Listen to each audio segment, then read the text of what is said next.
설 연휴가 있었던 지난 한 주간이었습니다. 어떻게 모두 평안하셨는지요? 예전 같으면은 이 명절을 보내는 풍속도가 거의 비슷한 그런 모습이었을 것 같은데요. 요즘은 각기 다른 모습으로 이렇게 보내는 것 같습니다. 가족 친지들 만나는 일 외에도 또 연휴와 또 휴일, 휴식과 여행 등으로 이 명절 연휴를 보내는 일들도 많아졌습니다. 그런가 하면 또 여러 사정으로 몸이 불편하게 되셔서 병원이나 또 댁에서 불편한 몸으로 보내시는 그런 경우도 있습니다. 가정마다 상황과 형편에 따라 명절 지내는 모습이 참 다양한 것 같습니다. 이 명절 연휴 지나게 되면은 더 피곤함을 많이 느끼게 되는 경우도 참 적지 않은 것 같습니다. 쉬면서도 또 힘든 그런 명절 기간입니다. 우리 모두 다시 힘 있는 일상으로 회복하게 되시기를 바라는 마음입니다. 오늘 함께 나눌 하나님의 말씀은 이 교회력 성서 전과를 따른 본문 중에서 바울 서신 본문입니다. 지난주에 이어서 고린도전서 13장의 말씀입니다. 조금 전에 신영남 형제님께서 봉독해 주신 것을 함께 잘 들으셨지요. 많은 분들에게 매우 친숙하고 어려서부터 교회 학교에서부터 읽고 듣고 암송하고 했던 말씀인데 오늘은 우리가 새 번역으로 읽었습니다. 가끔 우리가 주일 예배 설교 예배 시간에 성경 본문을 새 번역으로 읽을 때가 있습니다. 보통 가지고 다니시는 성경은 개역 개정 성경이실 텐데요. 최근에는 또 새 한글 성경이라고 하는 다음 세대를 좀 더 고려한 성경 번역본이 완성되어서 나오기도 했습니다. 이 번역본이 이렇게 조금씩 많아지는 것은 기본적으로 좋게 받아들일 필요가 있습니다. 영어 성경은 제가 아는 것만 해도 대략 20개가 넘는 그 종류들이 있습니다. 이 성경 원문과 헬라어와 히브리어를 읽는 것은 전문가들에게도 시간이 걸리고 또 쉽지 않은 면이 있습니다. 그래서 다양한 이 번역본을 접하게 되면은 이 성경 원문의 의미에 조금이라도 더 근접하게 되는 그런 효과를 어느 정도는 누릴 수가 있어서 그런 면에서도 여러 번역본이 있다라는 것이 좋은 면이 있다라는 말씀입니다. 우리가 요즘 매일 묵상하는 말씀 묵상집은 새 번역으로 되어 있습니다. 새 번역은 읽기가 수월하게 번역이 되어 있어서 통독해 가실 때 성경을 길게 또 많은 부분을 이렇게 쭉 읽어 가실 때 상대적으로 부드럽게 잘 읽히는 그런 장점도 있습니다. 참고하시면서 성경 읽기와 묵상 생활에 참고해 주시면 좋을 것 같습니다. 오늘 제가 이 사랑장으로 설교를 하려고 하니까 부끄러움이 앞서는 것을 먼저 느꼈습니다. 어떻게 감히 사랑하라고 설교할 수 있을까? 저의 처음 질문이었습니다. 너희는 서로 사랑하라고 말씀하실 수 있는 분은 예수님 그리고 하나님밖에 없으시지 않을까 생각이 들었습니다. 여전히 그 생각에는 변함이 없습니다. 그러나 사도 바울이 오늘 본문에서 이야기하는 것은 사랑을 추구하라, 즉 더 좋은 은사인 사랑을 사모하고 추구하라고 하는 방향 제시라는 것을 보게 됩니다. 내가 완벽하니 나를 본받아 너희도 사랑하라 말씀한 것이 아니라는 것이죠. 오히려 바울은 지금 누구를 염두에 두며 이 말씀을 하고 있는 것일까를 생각해 봅니다. 그렇습니다. 바울이 이 말씀을 하며 생각하고 있는 분이 있지요. 자신이 만난 부활하신 예수 그리스도를 마음에 두며 이 말씀을 하고 있습니다. 그러니 오히려 예수 그리스도 부활하신 부활의 주님께서 말씀하신다. 너희는 서로 사랑하라고 할 수 있지만 바울은 사랑의 은사를 사모하고 추구하라고 고린도 교회 교우들에게 권면하고 있습니다. 그것이 주님의 뜻이라고 전해주는 것입니다. 지난주에 말씀드린 것처럼 우리 모두는 다 제각기 은사가 다릅니다. 다 사도가 아니고 예언자가 아니고 다 교사가 아니고 다 방언 못하고 다 기적 행하지 못하지만 다 사랑의 은사를 사모하고 추구할 수 있습니다. 그리고 사랑은 최고의 은사입니다. 그리고 이 사랑의 은사야말로 그리스도의 몸된 교회를 덕으로 세우는 은사라고 말씀했습니다. 바울이 이런 권면을 하는 데에는 이유가 있었습니다. 모든 은사를 주시는 분은 성령님이시지요. 성령님은 부활하신 그리스도의 영이시기 때문에 부활의 주님이 어떤 분이셨는가 하는 것과 이 권면과 아주 직접적으로 관련이 되는 것입니다. 바울은 부활하신 예수 그리스도를 만나면서 그분이 죄도 없이 십자가에 못 박혀 죽으신 이유가 다름이 아니라 우리와 온 세상을 향한 사랑이었음을 깊이 깨닫게 됩니다. 그분을 보내신 하나님의 사랑에 대해 완전히 탄복하게 되고 그 전까지 자신이 알고 있던 하나님의 모습이 180도 바뀌게 된 것입니다. 세상을 심판하시는 하나님에서 세상을 구원하시는 참사랑의 하나님으로 완전히 바뀌게 된 것입니다. 예수님께서 십자가에 달리신 그 고통은 세상을 구원하시고자 사랑으로 모든 것을 참고 견디고 바라는 하나님의 고통이었음을 깨닫습니다. 그 사랑으로 세상의 사망과 죄의 권세가 십자가에서 무너지게 된 것을 본 것입니다. 독일 출신의 신약 성서학자 웨르크 프라이라고 하는 교수가 계십니다.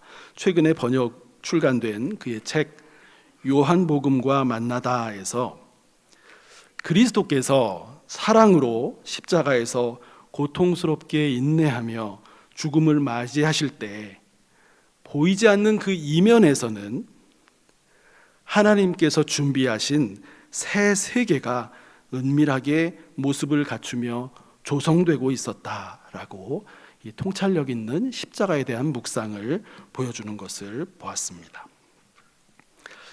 바울도 부활의 그리스도를 직접 마주하며 대하면서 이것을 확신하게 된 것입니다. 그러므로 성령님이 주시는 모든 은사 중에서 사랑의 은사를 사모하고 추구하라고 권면하고 있는 것입니다.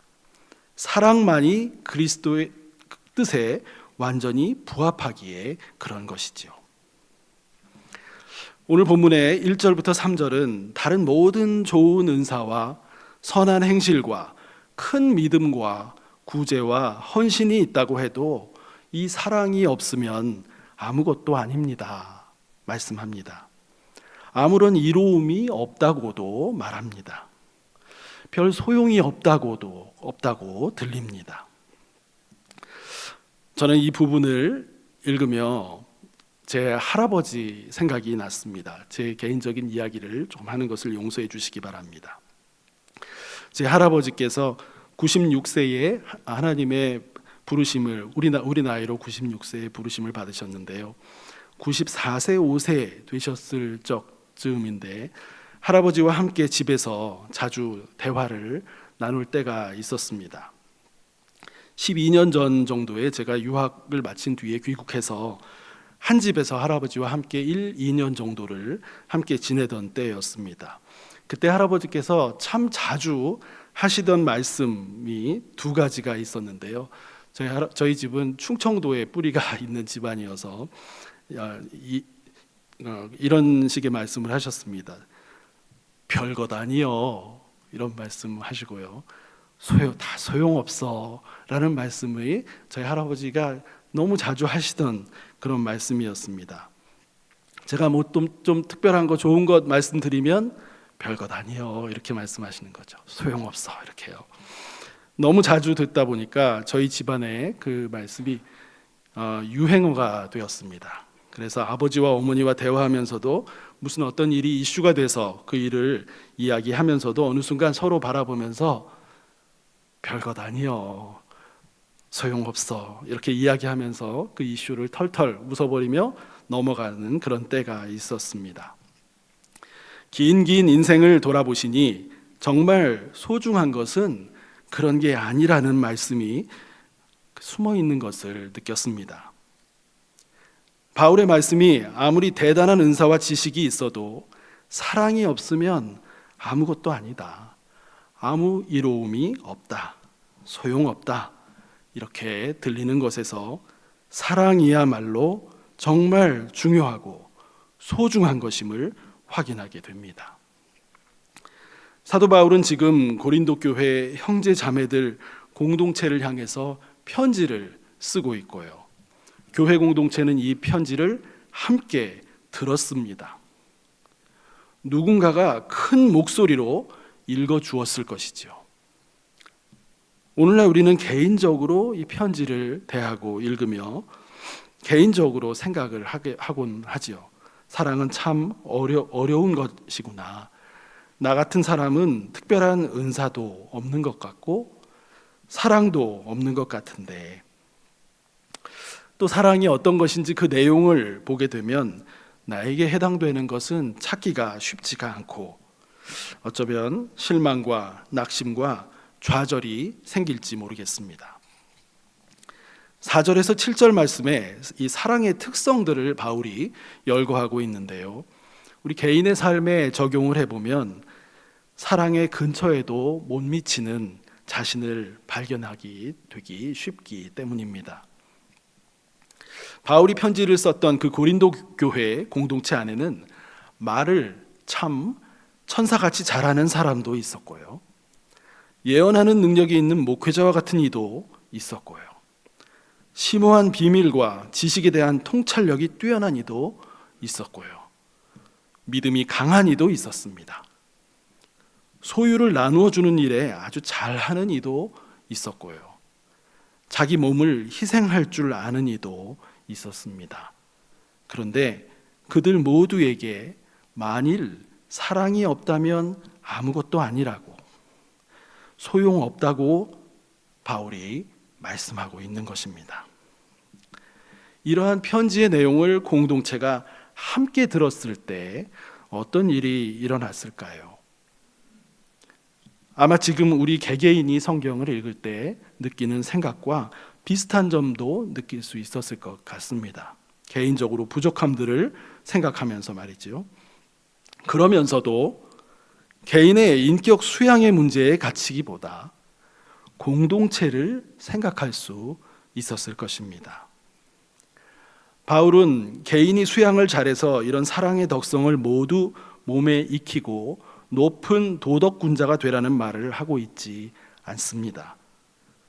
고린도 교회의 문제 많은 그 상황들을 떠올려 보면서 이 편지를 쓰고 있는 것은 맞습니다. 구성원 개개인이 다 다르고 도덕적으로 완전하지도 않고 실수투성이이고 뽐내고 자랑하고 서로 상처 주는 일 가득하지만 사랑의 은사를 사모하고 추구하라고, 자꾸만 그 길로 목표와 방향을 지어 나아가라고 권면합니다. 왜 그럴까요? 그렇게 할 때 그리스도의 몸된 교회 공동체가 바르게 세워져 나아가기 때문에 그런 것이죠. 서로 이 모양 저 모양으로 실수하고 상처 주고 하지만 누군가 어디에서부터 사랑으로 다가서면서 덮어줄 것은 덮어주고 믿어주고 바라며 견뎌내주는 일을 해갈 때 놀랍게도 그 공동체가 멋지고 아름다운 그리스도의 몸된 공동체가 된다라는 것을 말씀하고 있습니다. 여기에서 우리가 한 가지 오해하지 말아야 할 것이 있습니다. 7절 말씀에 사랑은 모든 것을 덮어주며 믿으며 바라며 견딘다고 할 때에 아무 것이나 맹목적으로 그렇게 덮고 믿고 바라고 견디는 것이 아닙니다. 자칫 감정에 치우친 맹목적인 사랑으로 오해하면 안 된다는 것이죠. 사랑은 모든 것을 덮어주며 모든 것을 믿으며 모든 것을 바라며 모든 것을 견딥니다. 해서 사랑, 아가페는 그리스도께서 보여주신 우리와 세상을 향한 사랑과 관련이 깊은 것입니다. 예수님은 이 땅에서 사역과 또 가르침을 통해서 그리고 무엇보다도 십자가를 지시는 순환과 고통을 통해서 우리와 세상의 모든 죄를 덮어주셨지요. 또 하나님께서 이루어 가시는 일을 깊이 신뢰하시면서 순종하셨습니다. 이 고통을 수반한 순종이 이루게 될 일을 희망으로 바라보셨고요. 모든 것을 견뎌내시고 사망과 죄의 권세를 격파하셨습니다. 십자가에서 사랑으로 격파하셨습니다. 예수님께서 십자가를 지심으로 여러분과 저의 오늘 하루, 날마다 하루하루의 색깔이 변했습니다. 어둠에서 빛으로 변했습니다. 더 이상 죄와 사망의 권세가 우리를 위협하지 못하는 현실로 변한 것입니다. 우리는 예수님의 십자가를 바라보며 이 현실을 믿고 사는 사람들로 서 있는 것입니다. 이 현실은 우리가 고안해내는 것이 아닙니다. 우리의 논리와 변증으로 변호하고 지켜가야 하는 그런 것도 아닙니다. 지금도 성령님께서 보증해 주고 계신 참된 현실입니다. 근본적으로 예수 그리스도를 믿는 사람의 현실은 어둠에서 벗어나 있습니다. 빛의 현실에서 날마다 살고 있는 것입니다. 십자가에서 드러난 그리스도의 이 사랑의 능력을 믿고 어둠이 아니라 빛의 현실을 살아가시는 여러분 되시기를 바랍니다. 오늘 고린도전서 13장 4절에서 6절에 나타나는 내용을요, 한번 뒤집어서 반대로 한번 생각해 보십시오. 오래 참지 않고, 친절하지 않고, 시기하고, 뽐내고, 교만하고, 무례하고, 자기 이익만 구하고, 성내고, 원한을 품고, 불의를 기뻐하고, 진리 반대편에 서는 것을 기뻐하는 것, 그런 것이 되겠지요. 이것이 무엇을 말씀하는 것 같으십니까? 이것이야말로 사망의 권세하에 놓여 있는 모습, 죄의 권세하에 놓여서 자유함이라고는 찾아볼 길이 없는 모습이 아닌가 하는 것입니다. 사도 바울은 고린도 교회 교우들의 모습에서 여전히 이런 모습이 있음을 감지하고 또 발견했던 것으로 보입니다. 믿음의 공동체로 그리스도의 몸된 교회를 이루고 신앙으로 살아간다고 하면서도 여전히 믿기 전의 마음 상태와 삶의 태도로 살아갈 때가 많음을 또 그 모습을 보았습니다. 그러한 모습에 대해서 따끔하게 지적하면서 다시금 그리스도가 누구신지, 어떤 분이신지를 돌아보라고 말씀하시는 겁니다. 어떤 사랑을 보여주셨는지, 그분이 지금 어떻게 우리와 함께하고 계신지, 그분과 함께 일구어가는 교회 공동체에서 어떻게 말하고 행동하며 전인적으로 변화되어 갈 것인지를 말씀하고 있습니다. 여러분, 이러한 사랑에는 불의함을 기뻐하지 않는 정의가 포함되어 있음도 분명히 발견하게 됩니다. 맹목적인 감정의 사랑이 아닙니다. 그리스도의 십자가에는 사랑과 정의가 함께하고 있다라는 것을 우리는 기억해야 하겠습니다. 오늘 본문 마지막 부분 8절에서 13절의 부분은 사랑의 영원성에 대해 말씀합니다. 저는 이 말씀을 묵상하면서 8절 말씀에서 몇 가지 새롭게 또 다가온 부분이 있었습니다. 여기서 예언이라고 말할 때요, 예언은 미래를 예측하는 것이 아니고요, 교회 공동체를 세워가기 위해 구성원들을 신앙으로 세워주고 격려하고 또 영혼을 소생시켜주는 일련의 말씀들, 설교와 가르침과 상담과 조언과 같은 그런 것들이죠, 예언이. 근데 이런 예언도 영원하지 않다라는 것입니다. 또 방언도 그친다라는 것이고요. 현실에서 어느 시점 이후에 방언의 은사가 그 개인에게 사라지는 그런 경우도 있겠지요. 또 지식도 그렇다라는 것을 알게 됩니다. 우리가 현실을 살아가면서도 지식은 시간이 지남에 따라 점차 옛 것이 되어가고요.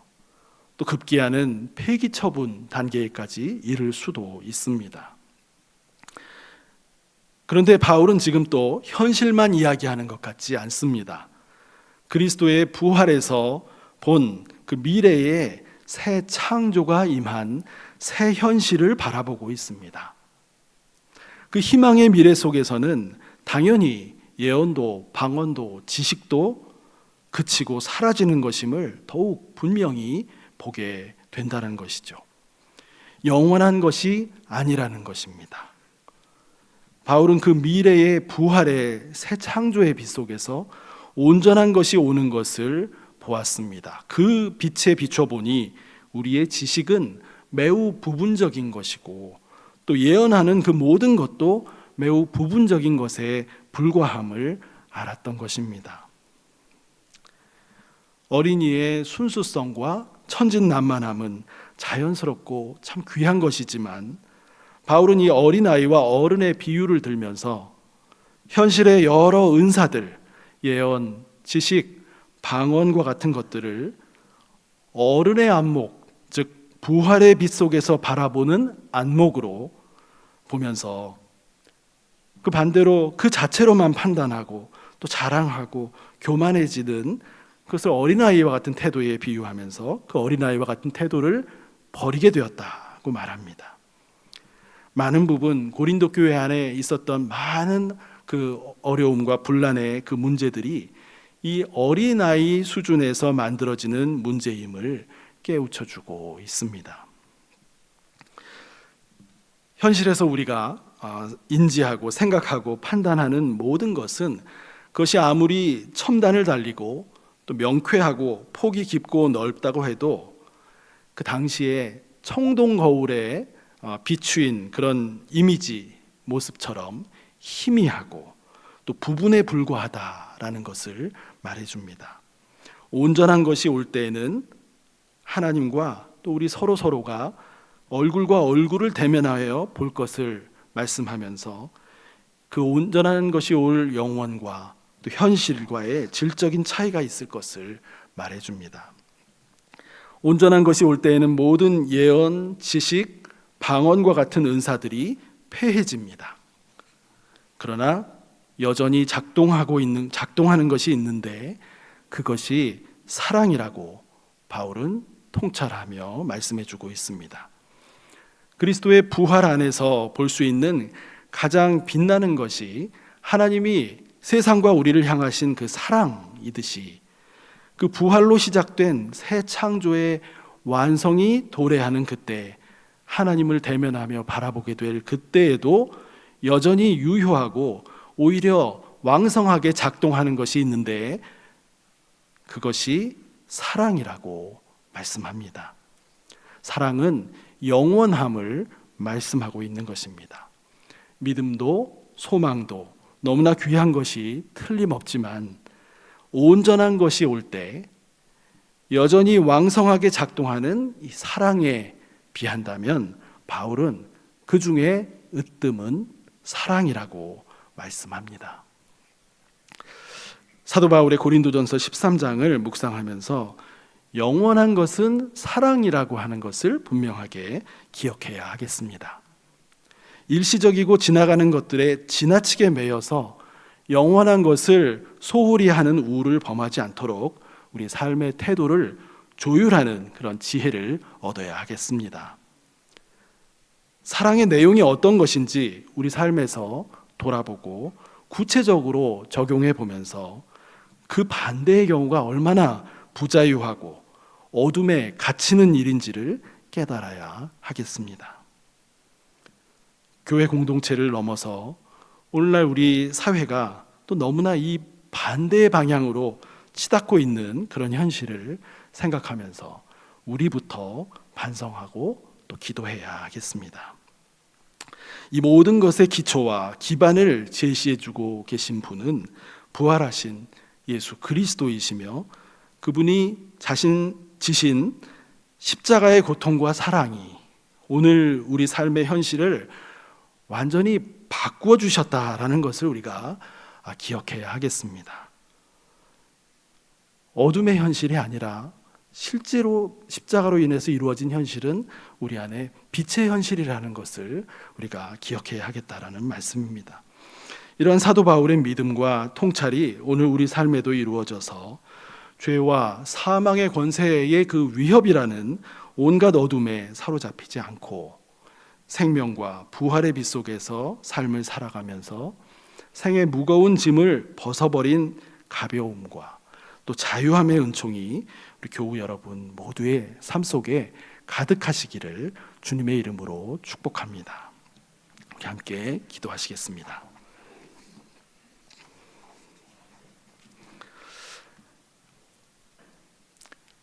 하나님 감사합니다. 사도 바울의 사랑의 메시지를 통해서 세상의 영원한 것은 사랑이라는 것을 또한 저희들이 기억하기를 원합니다. 세상에 지나갈 것들 또 사라지는 것들에 매여서 거기에 온통 저희들의 마음과 정신을 빼앗기면서 정작 중요한 것을 놓치고 살아가는 것 아닌지 또 돌아보는 저희들의 삶이 될 수 있도록 성령께서 함께하여 주시옵소서. 주님, 저희들의 삶뿐만 아니라 온 우리들의 사회 속에 주님께서 비춰주신 그 빛이 주님 더욱더 온전하게 펼쳐지기를 소원합니다. 하나님, 참으로 어둠의 현실에 그것이 다인 줄 알고 거기에서 살아가는 어리석음에서 벗어날 수 있는 저희들 되게 하여 주시옵시고, 주님 사랑만이 영원하다라는 것 기억하며 더 좋은 은사인 사랑을 사모하고 추구하며 주님의 뜻 안에서 주의 몸된 교회 공동체를 또 세워나가는 은혜의 삶 살아갈 수 있는 저희들 될 수 있도록 주께서 인도하여 주시옵소서. 주님께 모든 것 감사드리며 예수님의 이름으로 기도드립니다. 아멘.